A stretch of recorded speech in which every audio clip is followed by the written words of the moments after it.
తారీఖున జంతర్ మంతర్ దగ్గర భారీ ఎత్తున ఈ 33% రిజర్వేషన్ బిల్ గురించి మేము కొట్లాడడం జరుగుతుంది. గతంలో ఆగమేఘాల మీద ఈ 33% రిజర్వేషన్ బిల్ పార్లమెంట్ లో పెట్టి కళ్ళలో దుమ్ము కొట్టినారు బీజేపీ ప్రభుత్వం. ఈరోజు మీరు చూసినట్టయితే బిల్లు మాత్రం పెట్టారు కానీ ఇక్కడ అది పాస్ చేయడం కుదరలేదు. అంటే పాస్ చేశాము అంటే చేశాం అంతే, అంటే మేము పాస్ చేయనట్టే లెక్క. నిజంగా కూడా 33% ఇంప్లిమెంట్ చేయాలి అని చెప్పి డిమాండ్ చేస్తుంది మహిళా కాంగ్రెస్. మొట్టమొదటి డిమాండ్ ఉమెన్ రిజర్వేషన్ ఇంప్లిమెంట్ చేయాలి ఇప్పుడే ఇమీడియట్ గా అని చెప్పి మేము కోరుతున్నాం. బిల్లు పెట్టినంత మాత్రాన సరిపోదు, మా హక్కు మాకు కావాలి అని. రెండో నినాదం వచ్చేసి ఈరోజు పెరుగుతున్న ధరలు, నిత్యావసర సరుకుల ధరలే గాని, పెట్రోల్ డీజిల్ ధరలే గాని ఈరోజు వాస్తవంగా చూసినట్టయితే చాలా చాలా పెరిగిపోయాయి. దానిపైన ఎక్కడ కూడా స్టాండ్ లేదు సెంట్రల్ గవర్నమెంట్ తరఫున. సో ఈరోజు మహంగాయి, అన్ఎంప్లాయ్మెంట్, ఎక్కడ ఆడవాళ్లకు ఉద్యోగాలు కూడా లేవు. ఈ రోజు చాలని జీతాలు, దానివల్ల డొమెస్టిక్ వైలెన్స్ కేసెస్ కూడా ఇంక్రీజ్ అయిపోయాయి. పిల్లలను చదివించుకోవాలా ఆడవాళ్ళు, ఈ రోజు ఉద్యోగాలు చేయాలా అంటే ఉద్యోగాలు లేవు. ఈ రోజు ఇవన్నీ కూడా మేమొస్తే ఖచ్చితంగా జాబ్స్ ఇస్తామని ప్రామిస్ చేశాం. రాహుల్ గాంధీ గారు మహాలక్ష్మి యోజన అనేది తేవడం జరిగింది. ఖచ్చితంగా ఇండియా అలయన్స్ గెలిచినట్టయితే 8,500 ప్రతి ఒక్క మహిళ అకౌంట్ లో వచ్చేది.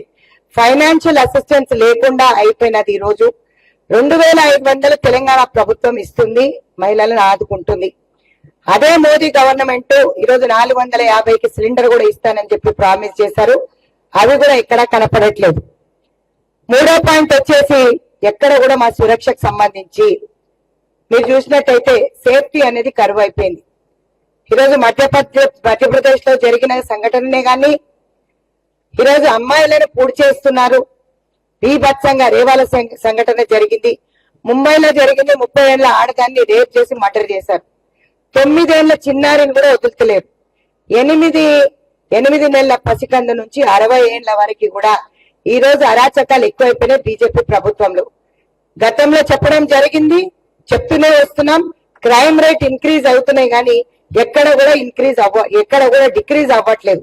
రాజస్థాన్ లో 20,000 కేసులు రిజిస్టర్ అయినాయి అంటే బీజేపీ ప్రభుత్వం ఏ విధంగా రాణిస్తుందో మీరు చూడండి. ఈ రోజు నిజంగా సిగ్గుచేటు. ఉమెన్ రిజర్వేషన్ బిల్ కోసం అని చెప్పి మేము ఈరోజు కొట్లాడుతున్నాం అంటే పెట్టాము బిల్లు గాని ఆమోదించట్లేదు. అంటే ప్లేట్ లో అన్నం పెట్టారు కానీ తినలేని పరిస్థితి. ఈ రోజు ఫుల్ మెజారిటీ ఉన్న వాళ్ళని అంటున్నారు. మరి ఫుల్ మెజారిటీ ఉంటే ఎందుకు పాస్ చేసినప్పుడు ఇంప్లిమెంట్ ఎందుకు చేస్తలేదని చెప్పి మేము అందరం అడుగుతున్నాం. ఈ రోజు జంతర్ మంతర్ దగ్గర అంటే 29 తారీఖున తెలంగాణ ప్రదేశ్ కాంగ్రెస్ కమిటీ నుంచి 200కు పైగా మేమందరం కూడా ఢిల్లీ పోవడం జరుగుతుంది. 100% దీనిపైన ఈ 3 విషయాలపైన కొట్లాడడం జరుగుతుంది. ఎందుకంటే ఎక్కడ కూడా మాకు న్యాయం జరగట్లేదు. ఫైనాన్షియల్ అసిస్టెన్స్ అనేది కరువైపోయింది. రాహుల్ గాంధీ గారు చెప్పినట్టు ఫైనాన్షియల్ అసిస్టెన్స్ మహాలక్ష్మి యోజన కింద మేము ఎలాగైతే చెప్పామో అదే విధంగా బీజేపీ కూడా ఇంప్లిమెంట్ చేస్తే బాగుంటది అని చెప్పి అడుగుతున్నాం. ఎందుకంటే ఈరోజు 2 పూటలు తినలేని పరిస్థితి అని చెప్పి నేను చెప్పుకుంటూ వస్తున్నాను. ఇంకా వేస్ట్ అయింది మోదీ గారి ప్రభుత్వంలో. మహిళలు తినలేని పరిస్థితి, సోషల్ ఎంపవర్మెంట్ అనేది కరువైపోయింది. ఈరోజు పొలిటికల్ ఎంపవర్మెంట్ కరువైపోయింది. ఈ రోజు ఏ విధంగా ధరలు ఎక్కువైపోయినాయి అందరూ చూస్తూనే ఉన్నారు. సో మీ అందరికీ కూడా ఇవన్నిటిపైన మేము కొట్లాడటానికి 29కి జంతర్ మంతర్ కి భారీ ఎత్తున రాష్ట్ర ప్రెసిడెంట్స్ అందరూ, స్టేట్ ప్రెసిడెంట్స్ అందరూ కూడా రావడం జరుగుతుంది. ఆల్ ఓవర్ కంట్రీలో జంతర్ మంతర్ దగ్గర 29వ తారీఖు 10 గంటలకి ఈ ప్రొటెస్ట్ ధర్నా, పార్లమెంట్ ప్రొటెస్ట్ ముట్టడి అనేది చేయడం జరుగుతుంది. భారీ ఎత్తున తెలంగాణ నుంచి కూడా మేము వెళ్తున్నాం. మా హక్కు కోసం మేము కొట్లాడుతున్నాం. హక్కులు అనేది కాలు రాస్తుంది మోదీ ప్రభుత్వం. ఎక్కడ కూడా వీళ్ళకి మహిళల పైన చిత్తశుద్ధి లేదు, ఉండదు. రాబోయే కాలంలో ఇంకా 5 స్టేట్స్ ఎలక్షన్స్ ఉన్నాయి.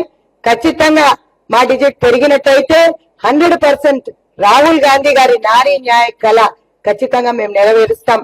ప్రతి మహిళకి 8,500తో పాటు మేము చెప్పాం రాష్ట్ర ప్రభుత్వంలో 2,500 ఇస్తున్నాం.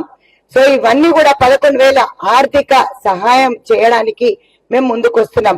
ఇవన్నీ ఎంతవరకు జరగదో ఇప్పుడు జంతర్ మంతర్ దగ్గర చేసిన తర్వాత ప్రతి జిల్లాలో ప్రతి గ్రామంలో మేము నిరసన కార్యక్రమాలు చేయడానికి ముందుకు దిగుతున్నాం. ఎందుకంటే ఎప్పటి వరకు బీజేపీ మహిళలకు న్యాయం చేయదో, ఈరోజు మహిళా సంరక్షణ అనేది పోయిందో, మీరంతా చూస్తున్నారు. అమెండ్మెంట్స్ అనేది పార్లమెంట్ తేలేదో, మేము మా హక్కుల కోసం పోట్లాడతాం. మా హక్కులు ఎప్పటి వరకు అయితే దొరకవో అప్పటి వరకు ఖచ్చితంగా ఇవన్నిటి గురించి, ఎంప్లాయ్మెంట్ గురించి స్పెషల్ గా మహిళలకు ఉద్యోగాలు లేవు, మేము ఇస్తానని ప్రామిస్ చేశాం. వాళ్ళకి చేతగానప్పుడు దిగిపోవాలి, నరేంద్ర మోదీ గారు రిజిగ్నేషన్ ఇవ్వాలి.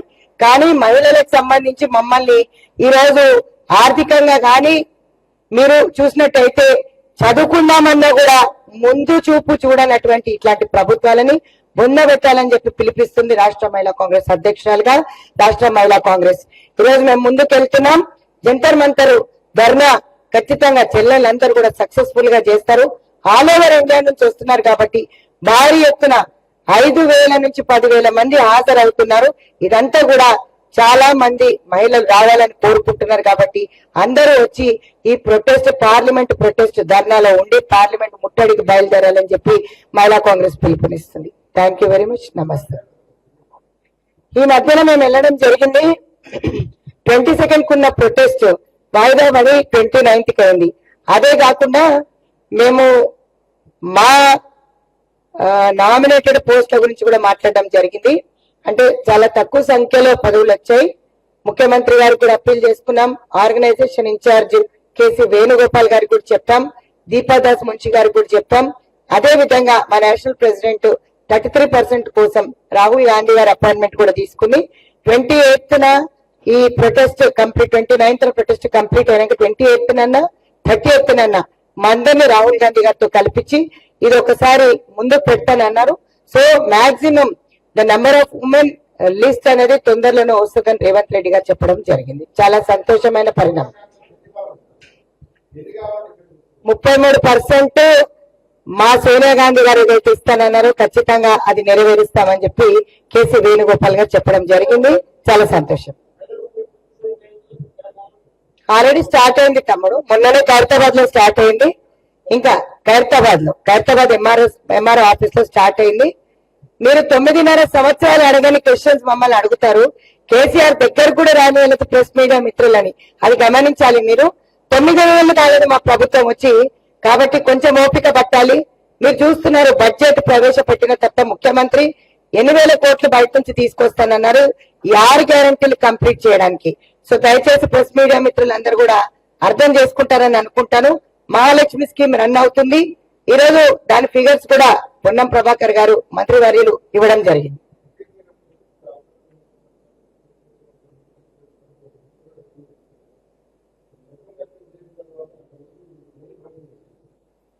మా హామీ ఒక్కటే ముఖ్యమంత్రి గారికి చెప్పడం జరిగింది. అంటే ఇచ్చిన దాంట్లో ఇంకా చాలా పదవులు ఉన్నాయి.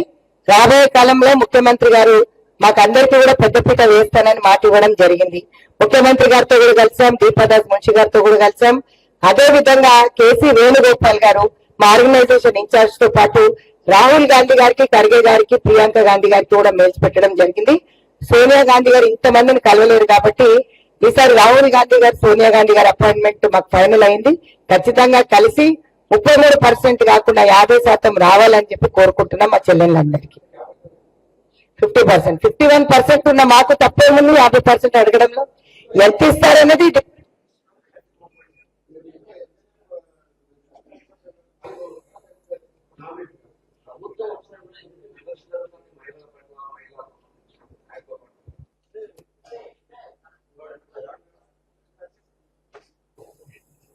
ప్రెస్ మీడియా మిత్రులందరూ అడుగుతున్న సమాధానానికి వివక్ష జరుగుతుందని మీరు అంటున్నారు.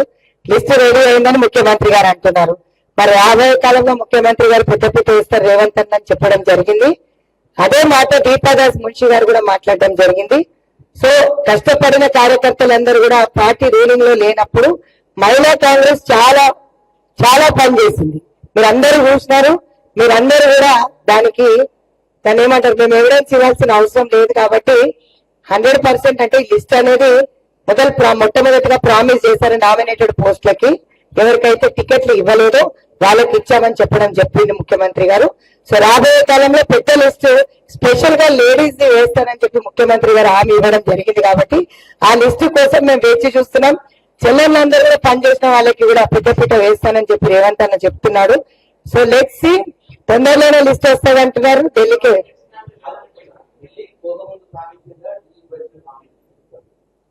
ఢిల్లీకి పోకనే ముందు లిస్ట్ ఇచ్చాం కానీ రాలేదు. ఢిల్లీకి పోయి వచ్చినాం, లిస్ట్ ఇచ్చాం. కాకపోతే ఇక్కడ మాకు కనపడ్డ సంఖ్య తక్కువ ఉంది కాబట్టి ఆ రిప్రజెంటేషన్ రేవంత్ అన్న గారే ఆర్గనైజేషన్ ఇన్ఛార్జ్ కి ఇవ్వమని చెప్పారు.